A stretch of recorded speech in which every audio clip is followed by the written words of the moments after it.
Mainit pa rin ang klima dito, pero 6 PM pa lang ay madilim na agad. Kaya pagdating namin ng bahay ay halos gabi na rin. Siguro next month pa magsisimula ang lamig. Hindi na nga kami makapaghintay. And today may schedule si Mark ng 8 PM para magpagupit. At kailangan ko makapagluto ng mabilisan para makakain muna siya dahil kanina pang lunch yung huling kain namin. Ang menu natin for today ay itong marinated hormones. Madalas akong bumili nitong mga marinated na para saglit na luto lang ay tapos na. Ito nga pala yung binili ko sa Japan Meat Supermarket para malaman ko kung anong kaibahan niya sa lasa ng tinda ng ibang supermarket. Pagkatapos ko tong maluto, of course, hindi pwedeng wala tayong salad. Oras na para husgahan. Medyo maalat lang siya ng konti compare sa tinda ng iba. Pero masarap pa rin. At after kumain, sabi ko kay Mark mag-toothbrush muna siya. Baka kasi mahulaan namang gugupit yung ulam namin.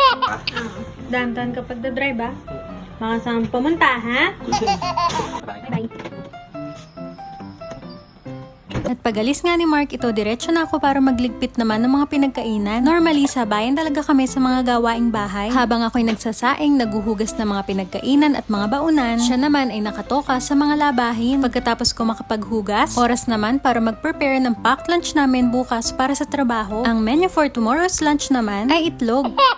At sasamahan ko lang to ng tuna. Kanina ang baon namin ay sausage and egg, kaya para bukas medyo i-upgrade naman natin. Araw-araw itlog pero iba't iba namang recipe. At kung may magrereklamo, matik nang palalayasin sa bahay na to.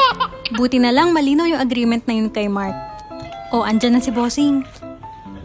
Oh? Ano hanap? Bili, buksan mo to. Ha? What is the square root of 144? Bili! Ano, napakadali lang nun. If Dan has 64 apples and sigurado mo yung pogi ka, ha? Bili, isa.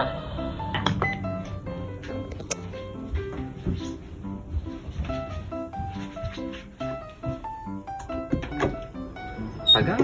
Oh? Oh? Ha? Pogi ka na yan. Patingin, patingin. Oh!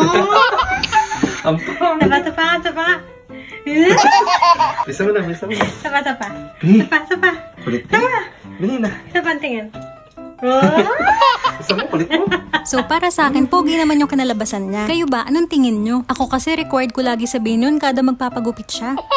At dahil nga tapos ko na i-prepare tong pambaon namin, ready na ulit sumabak sa work bukas. Ang tanong, ano naman kayang ibang recipe ng itlog ang mailuto?